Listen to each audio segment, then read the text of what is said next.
Hello, everybody, and welcome to the 7th episode of the Camerata Podcast. My name is Andres Marquez. I am the director of the Camerata, and I would like to introduce two amazing artists, each from different corners of Southern California. Actually, let's let them introduce themselves. How about you first, Hannah? Hi, yeah, Andres, thank you so much for having me. My name is Hannah Rooth, and I live in Irvine, California. Wonderful. What sort of arts do you create? I'm a musician, and I release music under my name, Hannah Rooth. That's Ruth like tooth, but with an R, and also under under my project Wild Hum as well. Lovely. And how about yourself, Karen? Hi everyone, my name is Karen Joyce. I also make music like Hannah, and I perform under my name and also play guitar for other artists. I also create zines under my project called Yellow Stained Blue. The name is supposed to represent an AAPI person with mental illness, and I sell my doodles on merch and things like that. Cool. Awesome. Yeah, just a quick shout out to the Yellow Stained Blue project. I bought one of your zines from a little zine fest at Neon Moon Arts, and it's absolutely wonderful. It's all about stage fright and how different artists, performing artists rather, overcome stage fright. It's really inspiring, and I would definitely recommend anybody check out Karen's work as well as Hannah's music. Oh, thank Love that. you. I'm All glad we right. met that way. That's pretty cool. Yeah. Um I love meeting artists just out of the blue. Like I said, I met Karen at an art show, and I met Hannah. I Yeah, I don't even remember. I just remember somebody saying, "Hey, Hannah needs a drummer" or something like that, and I'm like, I am there." Didn't your partner bring you to my concert? Oh, I brought him. Oh, you brought him. Okay, okay, Yes. cool.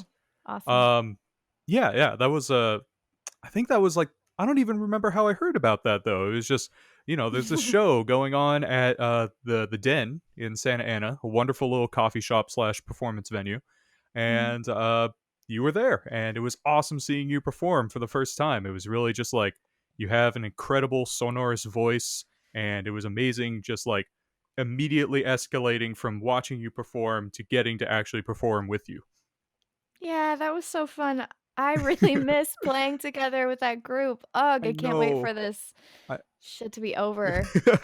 Well, same here. I am looking forward to days where I can actually just collaborate with musicians in person and not have to worry about, wearing a mask and, quarantine, and oh my gosh, all these different anxieties regarding this massive pandemic. Um Yeah. So you but yeah. two make music together? Yeah, Andreas has played drums in my Wild Hum project. Oh, that's awesome. Do I get to hear it during this podcast? I don't know. I don't think so. Well, I can edit some like a short clip of your song into like the final video that we'll be posting on YouTube. Um Oh, that would be yeah. fun. Yeah, Yeah. we have those Yeah. recordings we did for the Tiny Desk. Mhm. Nice. And we also, I'm not even sure if anybody recorded the show we had at your place in Irvine. The really cool little I guess like a house party sort of thing. Yeah, I think I have some footage from that. That was super fun.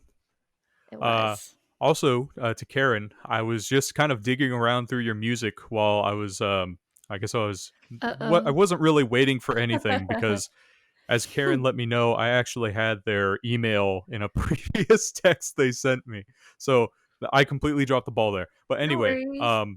I really love your cover of Sally's song Oh, from thank Nightmare you. Before Christmas. It's really, really just lovely, and it brought back a whole bunch of memories from that movie. But That uh, That's yeah. one of my first recordings from a long ass time ago when I opened GarageBand for the first time and just like, let me just do this one take. Nonstop. Thank you. I appreciate it. No worries. I absolutely I enjoyed it. So, if you don't mind, I also wanted to ask y'all, how long have you been creating in your local scenes? And if you have any really fond memories in relation to creating, like, a different project that was completed or an event, whatnot. Let's start with Karen. Yeah, sure. So I started my Yellow Stain Blue project in 2017, after going through a healing process from trauma and Mm. reclaiming the arts and the things that I kind of rejected from my childhood as I grew into an adult. But then I reclaimed it and started making art again, as part of my healing process. But I've been making music for a really long time, since high school. So it's been a while. But I guess one of my fondest memories was a show that I curated and organized, which was the Stage Fright zine release show.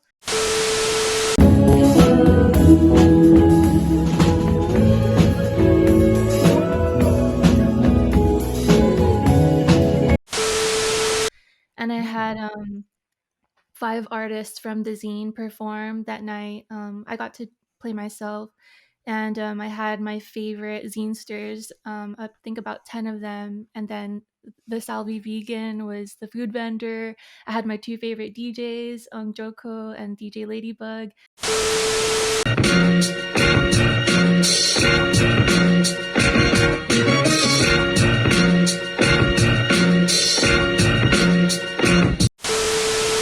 And it was this huge event, and we were able to make it financially accessible and have gender inclusive and wheelchair access, at the building we chose, which was the search to was it SIPA? Yeah, it was like a center for Philippine cultural. It was like a Philippine cultural center in Filipino town, and they just closed like right after we did that show, and it was in Oh. January of last year. um, so I was just really grateful that we were able to do that before quarantine and before they closed down. Yeah, that was a really cool experience. I didn't get to really be present at the time because I was so busy in organizing it, but looking back, I was just really happy with all the people I got to meet from that show and putting the zine together, and I'm now in the process of doing the second edition. Oh, awesome. Yeah. Do you have any like experience with, organizing events like that, or is that like the first event you had organized, um, either by yourself or with others?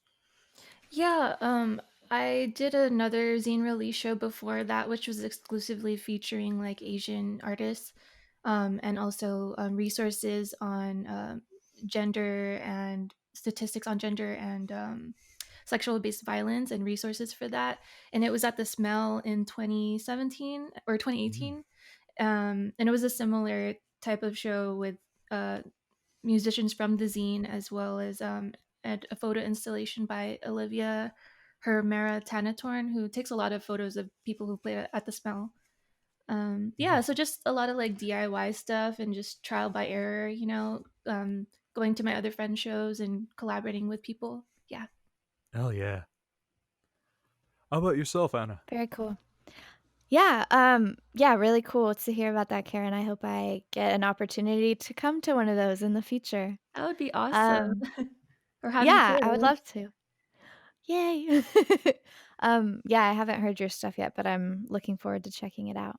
Um, yeah, so I moved to Irvine, a little less than 2 years ago now, I guess, but it feels like a lot shorter than that, because of the pandemic and traveling and stuff. So, um, but I did do some started like an indie Irvine house show series there at our apartment, and that was super fun. We would bring in, um, like 2 other local acts and then my band Wild Hum, and it's just super fun. I think a favorite experience from that is definitely uh, just getting later in the night when people get a little more intoxicated and like jamming together after the show, and like have met musicians and brought people into my band that way. And yeah, that's super fun. I really miss doing that and just like the laid back creative environment it creates. Oh yeah, same here. Here's to a brighter future with more in-person collaboration and uh, camaraderie. Yeah. Uh, Raising my invisible glass. so speaking of this next series of, I suppose, questions. I guess that's kind of breaking the fourth wall of an interview, but whatever. Um, Do it. I to the audience, we have been, trying to focus our conversations more on issues and concepts that are, I suppose, of great significance in the world at large nowadays. And it's definitely not to, force any sort of political ideology on people who listen. It's definitely not to come off in a way in which we are trying to, quote unquote, profess something. This is just, I suppose, an experiment in which we try to, just get those conversations in the air because, it's very important to speak of politics. It's very important to speak of what goes on in your community and what goes on in your state, your country, Mhm. because I suppose the more you know, the more you can act upon your knowledge, and Definitely. hopefully your action can lead to some change for a more equitable and more prosperous future for all. Yeah. So, in that light, I do want to ask y'all both, what are your general thoughts on the future for yourself, for your community, the world in general? Just want to ask if you're generally hopeful or pessimistic, or if there's a combination of both in your mindsets. Let's start with Anna. Sure, yeah, thanks for that,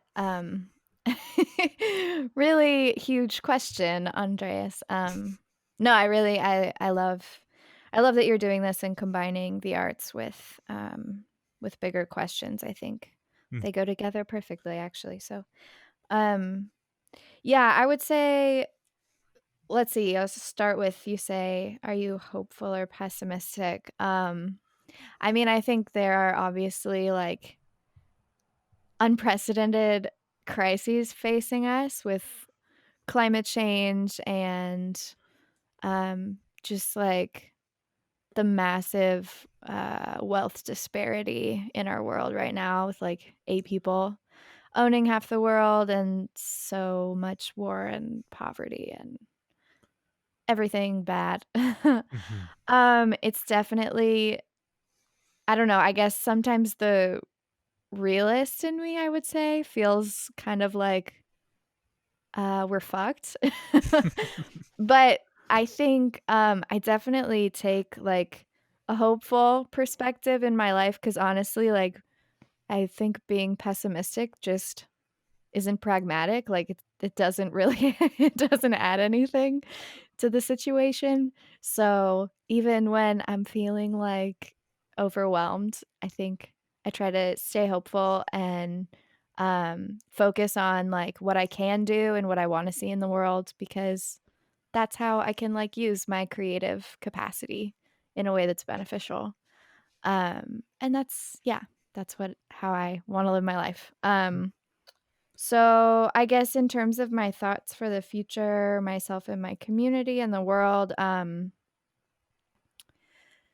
yeah, I think I love what you were saying about how we need to bring these conversations more into the mainstream of like talking about politics in our communities because I think the only way that we can achieve um, a world that works for everybody is by just average individual people really getting involved in reclaiming their own power and um, kind of gaining the courage and decisiveness to um, view themselves as agents of change in their own community and view ourselves as like people who are worthy of deciding how our lives work and engaging in the systems of power. Because I think it's a huge problem that power is so concentrated and like just a few people are viewed as the ones who, like, get to make decisions.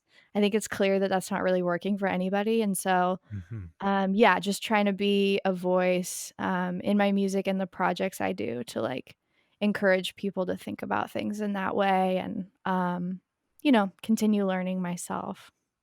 Aye. Here's to that. How about yourself, Karen? What are your thoughts on the future? Yeah, I wholeheartedly agree with Hannah. Um, First off, I don't know if I was speaking really fast because even though we're not on video, I still get stage fright. Even- but I think you sound great. Aye. Thank you. But yeah, so my views on the future, I'm actually pretty hopeful because I think our generation and the younger generation is more mindful and educated about what's going on and the truths that have been hidden from history. um, I think there's definite more access to info and terms that we have now that we're able to use to articulate complex experiences. And I think the collective values are changing in a positive way, uh, which I'm excited about. Mhm. But I agree with Hannah. I think that the disparities of inequality are disturbing right now, and that's the thing that worries me is because people are more deprived of their basic needs. Mhm. Systematic genocide is being played out in a number of ways, even though it's not physically obvious to the eye and all the time. Just limiting healthcare and access to education. I mean, we need to be getting our stimulus checks right now, but the whole system, in my personal opinion, is flawed. So there Mhm. Mhm. needs to be alternative ways, and I just want to acknowledge that Black people and Indigenous people, people of color, queer people are really doing the work right now. Again, even if you don't see it, Mhm. there's a lot of organizations that Black Lives Matter has been trying to get Jackie Lacey out for years and been meeting every Wednesday, and they finally got her out. So I just want people to recognize that any changes that are being made, there's a whole foundation and years of fighting and resistance to make that happen. So not to attribute that to just politicians who say yes to those decisions. Mhm. um, Yeah. but I would like for people to recognize, and I didn't realize this until I started educating myself on my true history as a Philippine ex-American, and my history as a Filipino.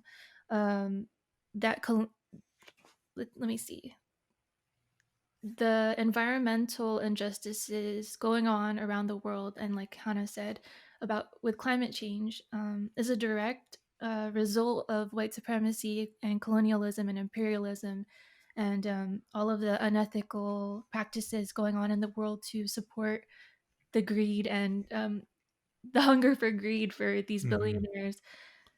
Mhm. um, but again, I am still hopeful because people are more aware and we have more, like Hannah said, I'm like really resonating with everything that she said. Aw. We have resources, so I don't want people to feel like we don't have any power to create change. There's Mhm. a lot of different ways and there's a lot of different avenues, and they're not always presented in what we might think is um, we just got to think outside of the box. Yeah. So yeah. Mhm.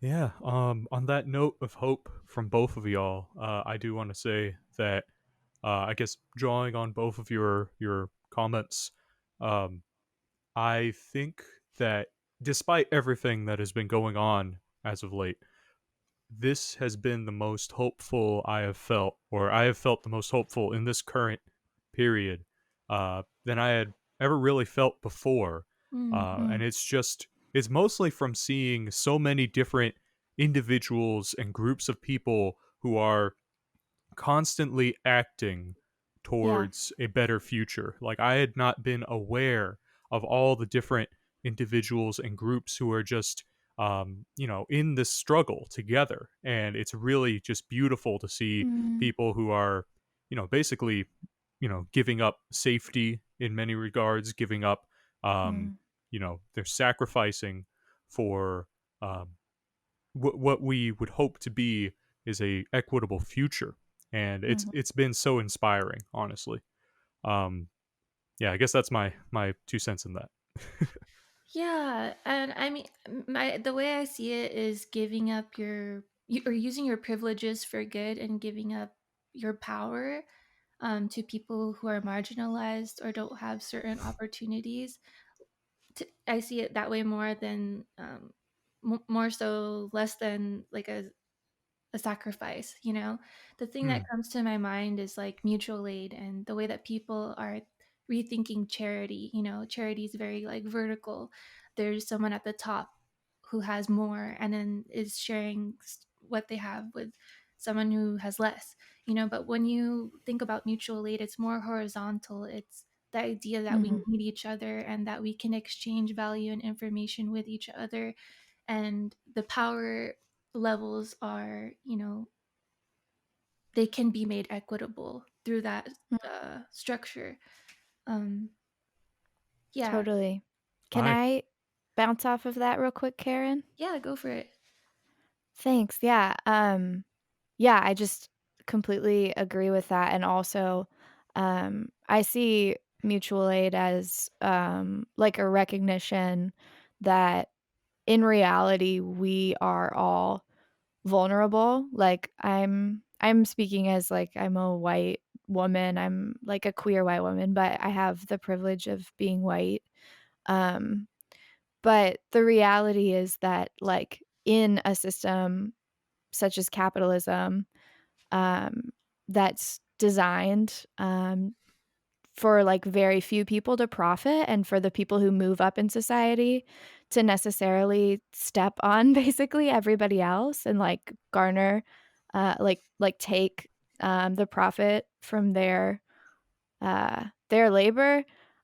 We're all, like, completely vulnerable, like, any one of us could, like, get in an accident or have a life circumstance and, like, or maybe not anyone, but most people who don't have very wealthy families, um, could have that sort of life situation and then end up, like, being on the other side where you're just completely devalued or you're left homeless or your needs aren't taken care of. Right. Um, so to me, mutual aid is like a recognition that, yeah, that we're all vulnerable and that we're all the same and that, like, I wanna see a world where that's no longer the structure such that, like, some people are necessarily always going to just be Oh, one moment. beaten If you, down.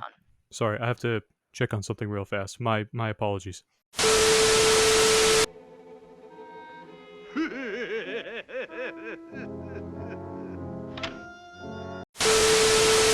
Sure.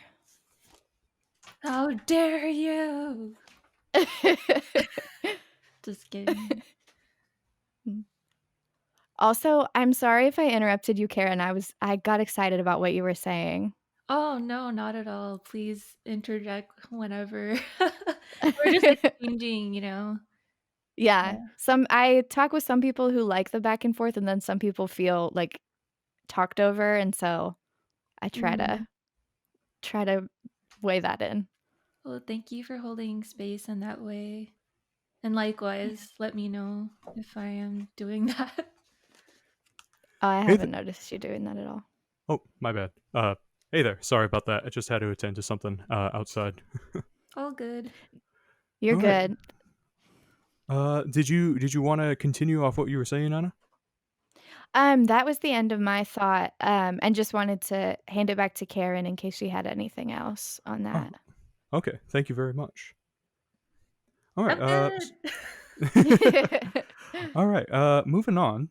I also wanted to ask, how much would you both say that current events and social conditions, I guess politics as it were, are affecting the way you create your art currently? We can start with Karen. Hmm. Well, Yeah, I mean, it's funny that people feel like politics is such a like radical word, and it's just like correct. It directly correlates to everyone's lives. All of these policies that are the structures and politics in general is just affecting everybody, whether we like it or not.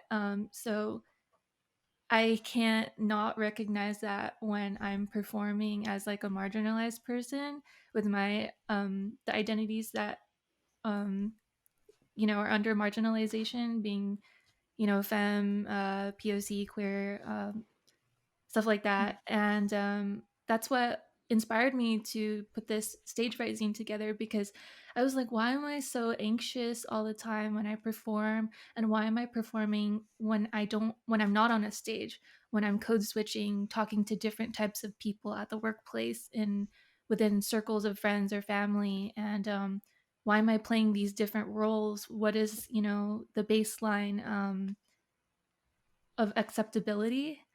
And I Mm. realized, in my personal life, I was trying to embody the values of whiteness growing up, Mhm. and that was conflicting with who I was, as who I am. And so it plays a direct role thinking about all those things. And when I create my art too, sometimes I used to feel very insecure because I would think this is not good enough. This isn't that high of a level, or I need to make things look I don't know, very refined. And again, where does that idea come from?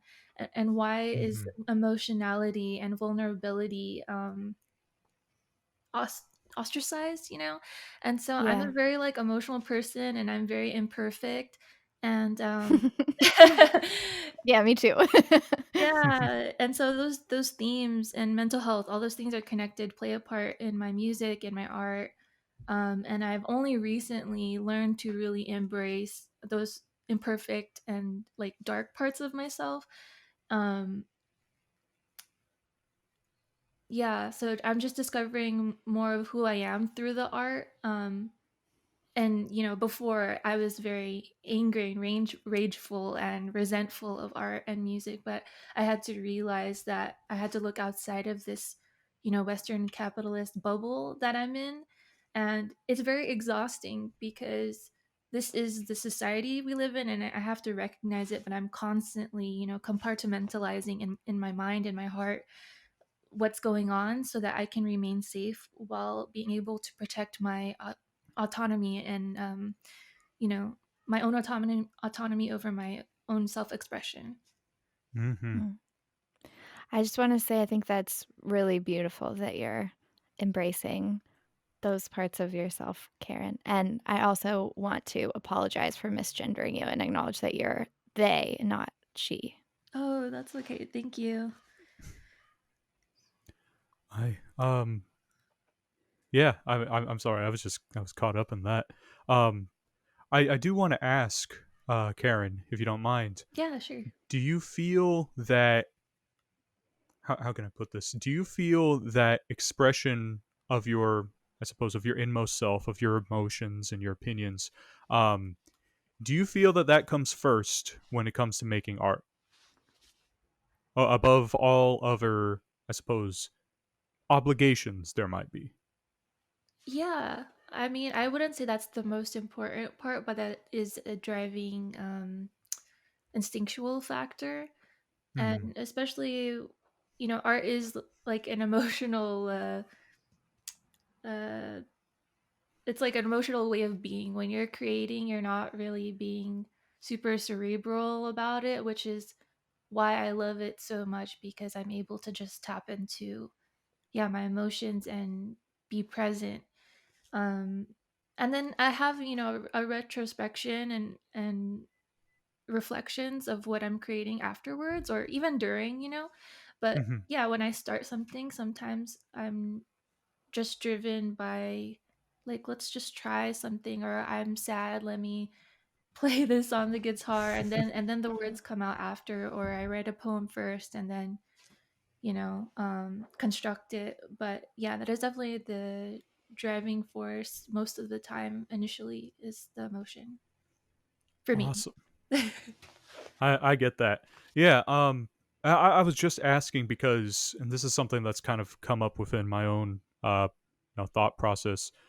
I just feel that sometimes it's really it can be stressful when the actual the artistic process of wanting to translate emotion and opinion into um I guess into some physical form, whether it's writing or music, when that competes with this sort of this burgeoning feeling of, oh, are people going to like it? Mm-hmm.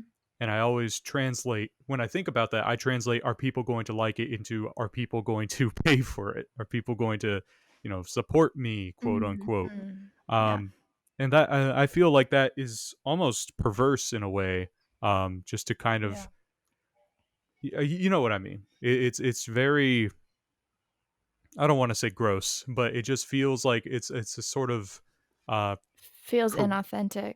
exactly. Yeah. But yeah, I guess that's just the foundation of where my question was coming from. How about you, Anna? What are your thoughts on that? Yeah, I totally resonate with what you were saying, and, yeah, I think, I wanna go back to again, I just love how Karen was talking about, embracing, like, the darkness and vulnerability Hmm. in themselves in their life, that's, like, a huge theme in my music, I would say, like, honestly, that's, like, the main theme in my art, and, um honestly, it's not like it's not the kind of thing that's, like, super marketable and a quick sell, like, Hmm. you don't, like, go on Instagram and be like, "Hey, do you wanna, like, embrace the darkest emotions you have that are, like, really hard and feel really, like, uncomfortable and Right. sweaty and do these scary things?" Like, that's not like an that doesn't fit into, like, marketability, Mm-hmm. Yeah. um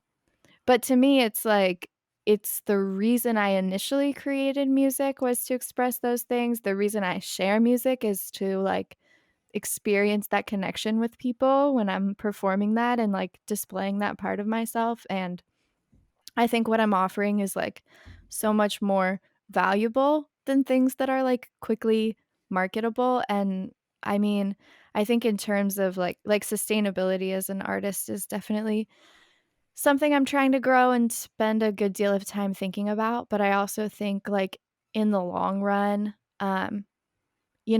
people, when they see what I do and connect with it, they appreciate it in a much more, like, in a deeper way, and so I think over time, like, it is a sustainable way to practice that authenticity, because you connect with people on a real level and have people who support you in, like, a more meaningful way. Right. I completely agree. Yeah, I was like nodding the whole time Hannah was talking.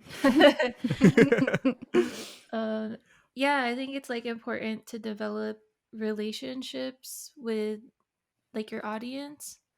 Um, Mm, and yeah, I have also had that. That's also been challenging, like the marketability, because I was definitely um creating being someone who I wasn't, if that makes sense, initially, Hmm. because I mm, thought I was supposed to market myself that way or write about this and that. I was really lost at that Right. time. mhm. And yeah, it's funny because the more that I embraced myself, the more people were gravitating to my story because yeah, like because of the authenticity and Mm, it is difficult though as an artist to like Hannah said, find that sustainability. And I do like 10 million things, aside from art just to, survive. yeah. Um, and I have considered like, should I do a Patreon? Should I do this and that? And I'm just not like mentally ready, emotionally ready to do each of those platforms, one at a time. And we're shifting Mhm. to like technology and everything. Um, and the other challenging part too is like self promotion. And in this system of capitalism, they're like survival of the fittest, but also you have to be super humble about it, and you know, like, be grateful for what you have. Yeah. So it's like super contradicting, and it's It's Mhm. like, scary. what is happening? Yeah, it's really scary to be like, look at me, like I have value. You Oh, know? Yeah. that is something I feel almost daily, just posting on the Camerata page and just like Mhm. making stuff constantly. It just feels like, all right, how am I going to parade this about the internet in a way Right. that will bring attention to me? It's a lot of That's energy. it's energy, and it also just feels like the inauthenticity kind of weighs down after a Mm. while. It just becomes sort of, I don't know, it's almost disconnecting from the reality of what you want to be creating. Right, I right. feel like it's sort of like it's like a concentrated expression of what everybody feels in Mm. capitalism, which is, "I can prove it. I can prove I have value and I deserve to live." Mhm. Like, that's insane Yeah, that we should have to prove that. Um, Yeah. but you feel it as an artist because you're trying to, like, quote, "sell yourself," honestly. Sell yourself in the sense of, like, you know, people want to connect with you as a person. That's how you're supposed to, like, develop an audience or whatever. But yeah, I think it's like everybody feels that in this system. Like, I have to prove my value, and that's stupid. Like, that's mhm. ridiculous. I'm sorry, that's not how it should be. Right. Oh, you don't have to be sorry. That's, I mean, for one thing, we both probably agree with you on that. Yeah. Not trying to speak for Karen. My apologies. No, no, yeah, I definitely agree, and it's a problem that within capitalism, that art and music and creativity, the things that make us human, are denounced and vilified, you know? Hmm. Mm. Oh gosh, I was gonna say something else. Marketing shit.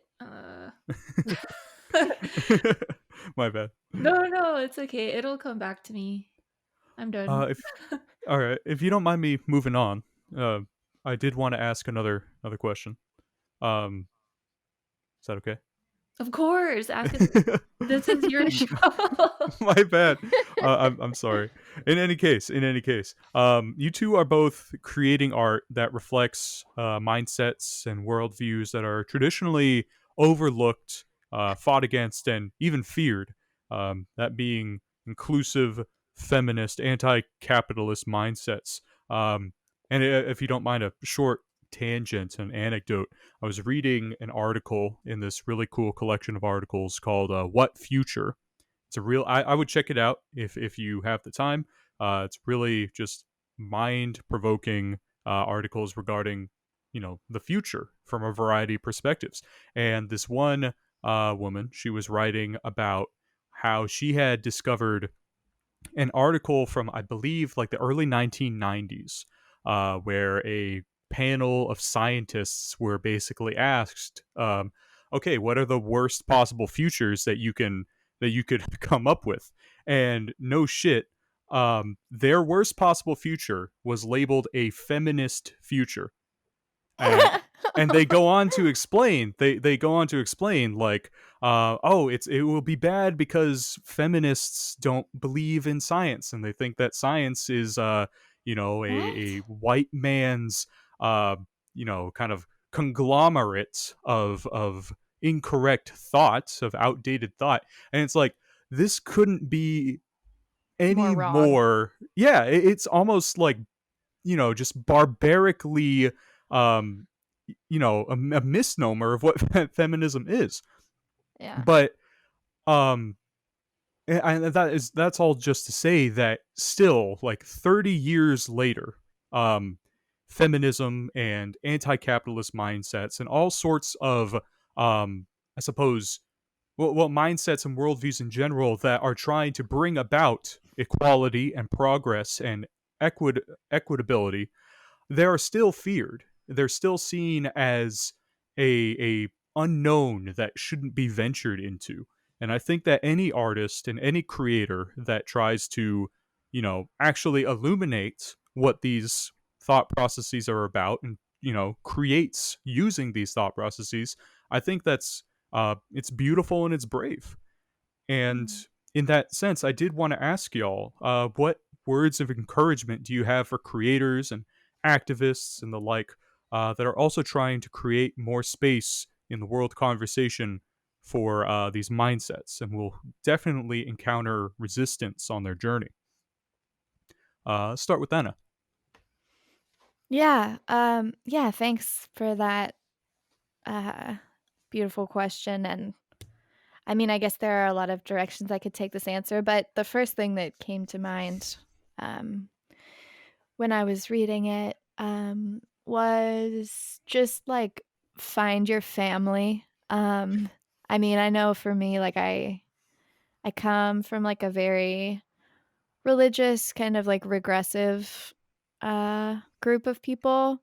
Mm, And, um, coming out and becoming both as gay and as an atheist and, my real inner thoughts and identity, um, has been, like, so difficult in so many ways, but I think the most essential thing is just, like, we're and another thing that is really suppressed in capitalism and, like, individualist culture is the idea that, like, we really need other people, like, we're biologically, like, fundamentally, like, social, communal creatures, and we, like, need other Yeah. people to support us and to give us strength and to, um, really see us and acknowledge our value for what it is and, like, see our, like, real beauty and our offering to the world. And so you just, like, you have to find those people,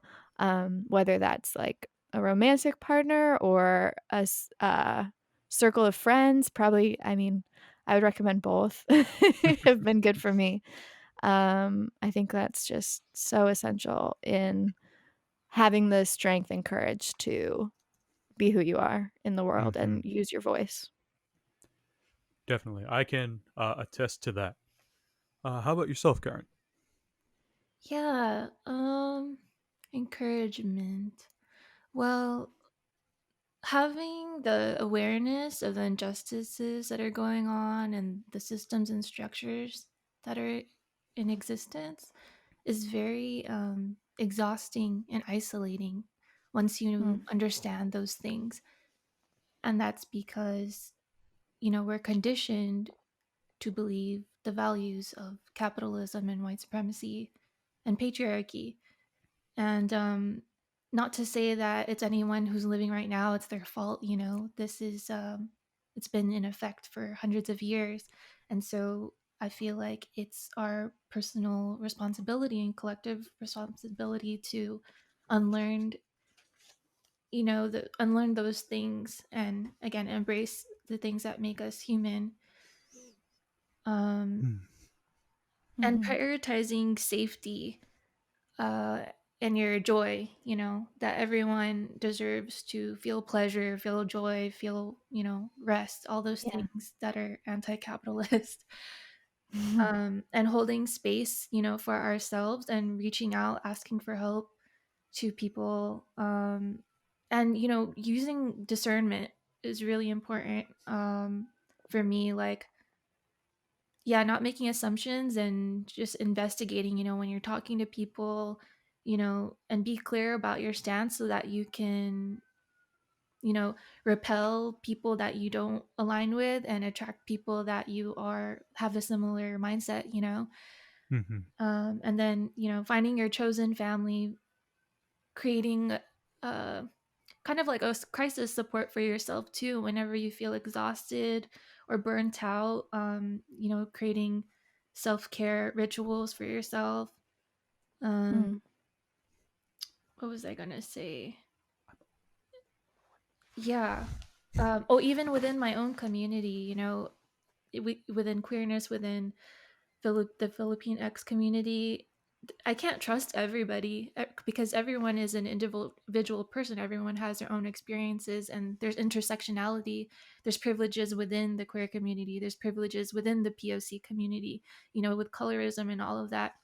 So just to mm, be mindful, like you can't just automatically say, "Oh, this person it can be performative," if they're just like Black Lives Matter. You have to like dig deeper and see, does this person embody what they say through their actions. Mm-hmm. And then also just encouragement. Yeah, that you have value. You deserve to be happy. Mm-hmm. Yeah. Yeah, if you don't mind me jumping off of that, those two things that you said. For one thing, yes, I do think that most people, if you have not committed a series of heinous acts against humanity and will not, you know, won't revoke yourself for it, you do deserve happiness. I think most people deserve happiness, deserve life in general. In fact, everybody deserves life at some point. What am I saying? Um, No, I'm not trying. whatever. Fuck, fuck Well, assholes. Whatever. that's the well, that's the thing. It's that it's such a hard line to We know cross. what It's you're that saying. It's okay. in any case, I do want to let people know. I mean, not that it's I'm an authority on this or anything, but I do think that one of the strongest sorts of supports that people can have, whether you're creating art from a marginalized perspective or whether you are an activist for a marginalized cause, I think one of the greatest forms of, just mental and emotional support you can give yourself and give others is that you deserve to live, and you deserve to live in a way in which you will be satisfied and happy with yourself without impeding other people's Right. satisfaction and happiness. Um, Yes. that's the mission, honestly. And I think that if anybody follows that, I think that will be far more, how do you say, it'd be far more fulfilling personally than just kind of, I guess, going with fads or believing in something that you might not specifically actually believe in, but gives you the more hollow sense of purpose that, I just want to go on. It can be easy to take those sorts of routes, but I think at the end of the day, what we need to realize is that despite the difficulty that there might be in believing it, we all deserve to live and we all deserve to be happy. And reaching that point of, universal, equitable satisfaction and contentment with our lives, um, it's a tough fight, but I think it's the one that's worth it. Hell yeah. Andreas for president. No, don't. Don't. You're, you're going to jinx me. I'm going to turn 26 jaded and hateful of the world, and I will run for Democratic Assembly, and in 5 years you will see me as a president, and you won't have wanted it. You won't have liked it. Yeah, I mean, I think we're all here because like we don't want any more presidents. God damn it. Exactly. So hope you don't mind. I do have to wind it down. Not necessarily early, but we did have a couple more questions. I got some errands that I have to run. So I did want to ask before we shut this down. Who are some artists or creators or I guess just people in general that are inspiring you currently? Whether they're in your local scene or whether they are people that you are aware of. Uh, who do y'all find inspiring and kind of gets you flowing currently? Let's start with Karen. Ooh, there's so many inspiring people. I just think that the music scene, art scene, the creativity is just booming right now. Mm-hmm. Um, yeah, so everyone in the stage fright scene, I wholeheartedly love and admire, like Kaya Crawford. I don't wanna say the words I'm sorry. What in the hell would I got to play on their tracks, and their vocal ability and songwriting is just amazing. And my friend Karan Shahid just came out with some stuff. Who else? Oh, Marriage Fatality is this Desi Muslim Philippine ex Pampangan duo. We are blooming, we are growing, we are free. You may try to clip our wings, but we are soaring. You may try to dim our light, but we are glowing. And if you ever get to see them live, it is such a gift because they have this rage and power, and I was just crying and screaming when I saw them in person last year. Was it last year? Yeah, at the the House of Fun. Ooh. And is super powerful. Like they really get it. They do have, they're just performing their rage and inner power. They're also in the Stage Fright zine. I just added them to it. And they also do a lot of social justice work and donating to like indigenous organizations and things like that. So I would recommend for people to follow Subversive Thread and the Comrade Closet to learn more about like autonomy and like I guess like what anarchism really is. I really love Kimortal, this Philippine ex songwriter from the Bay Area. Ice palaces that they made for you, they made for you, for you. Ice palaces that they made for you. What else? And then lastly, I'll mention this zine distro called Glitterwurst. I just bought a zine from them that's like a healing codependency trauma workbook thing, and it's hilarious. It's really witty and clever, and they have like a queer Christmas coloring book that it comes with, and it's just super hilarious. I don't know, I wish I could just show it to you, but yeah, those are what I'm excited about. Lovely. And yeah, we will be posting all the links to social medias or information about these artists and creators and groups. Yeah, so thank you again for sharing. I cannot wait to look into those folks. How about yourself, Anna? Yeah, wow, Karen is like a library of knowledge. I mainly had one new artist come to mind who I thought of, and her stage name is Gal Musette. Now we can say back then, never the same again, though the winds are carrying on and the birds still whistle at dawn. Grace Freeman. And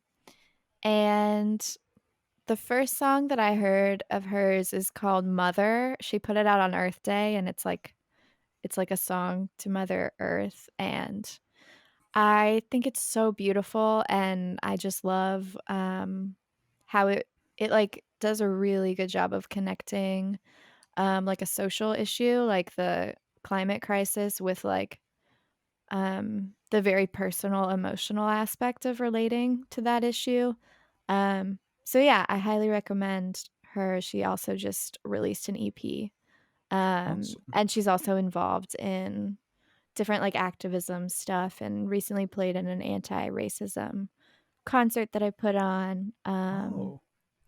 Yeah, there are a bunch of other artists who are really, really cool who have played in those showcases as well. Greg Ackerman is really good.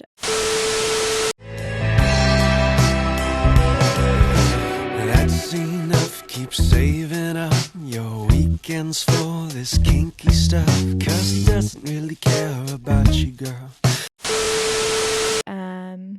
There's an artist named Chazzy Lake who is really cool. I really enjoy his stuff. Doing so well. I think that I'm gonna hear nothing from this fear. And we are working on a collaboration together, hoping to write some kind of political stuff. Yeah, I've gotten to hear some of his music, and I absolutely dig it. It kind of reminds me of like maybe I'm thinking about this wrong, but kind of like early 1970s like soft rock. Yeah. That's yeah. I dig it too. It's cool. I love the like simplicity of it and the just like earnest, honest music. That's what I love. So yeah. I guess those are the ones off the top of my head, but huge new fan of Gal Musette, so I encourage you to check her out. I do want to shout out a couple people as well. First off, I want to give big, huge props to Cabron James. Real name Justin. Don't actually know your last name. I'm sorry. But this guy is an incredible artist, and I suppose his main form of creation. He creates these really cool comic book covers based off of songs and bands. And I'll show a couple like pictures of these, but they're amazing. Just like you would find this in like an actual comic shop. But there's like stuff on MF Doom. There's one on Zombie by the Cranberries. It's just such a creative it's just like a twist combining these really, I guess, disparate forms of art. And I absolutely enjoy everything that that Justin puts out. I also do want to give a shout out to I found the book that I was talking about earlier, What Future. I want to give a shout out to the editors of this book, What Future, the 2017 edition, Tori Bosch and Roy Scranton. This is a book that I return to almost every year, just because it is full of such inspiring ideas and just very thought-provoking questions regarding, I guess, existence as a whole and what directions we should even think about taking our existence, our collective society, in order to improve things for more people, for preferably the most amount of people possible. So yeah, Tori Bosch, Roy Scranton, the editors of What Future, and Laurie Penny was the writer of Fear of a Feminist Future, which I referenced earlier. But again, everybody in this collection of articles is absolutely brilliant.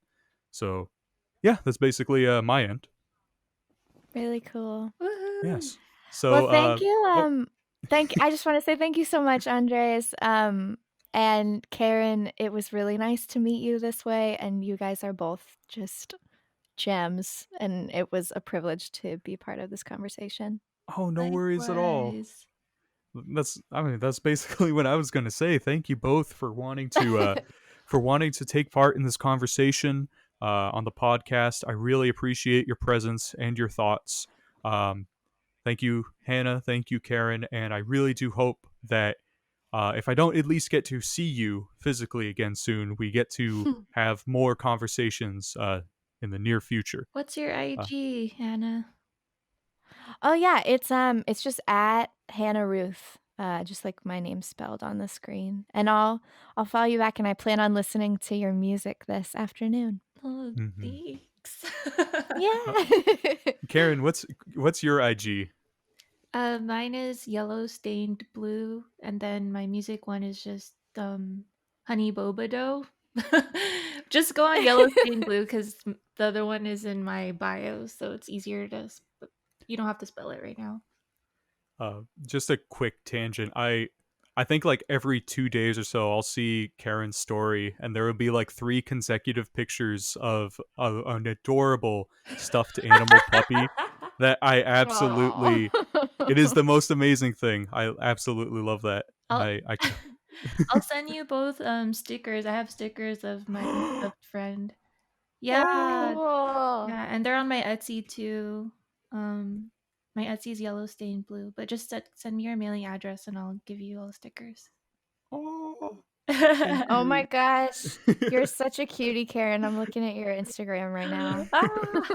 Oh, also, before we wrap up, I want to just do a little relevant self-promo and let you yeah, know go that ahead. I recently released a song called Give Me That Gold, and it's an Ooh. anti-capitalist pop anthem. Mhm. And there's a really cool video that an editor named John Robert Hammerer made to it. It's super well done and uses a lot of like found footage from like the American protest movement. So yeah, check it out if you have a Whoa. chance. Taking all my work, been taking all my pride. All day shelling out, but it's nothing from inside. Take all of my time and you take all of my space. The day is coming soon, we gon' put you in your place. Congrats. Awesome. Thank you. All right, so we will be shutting down right now. Thank you to everybody for listening, and hope to catch you again soon on the Camerata Podcast. Adios.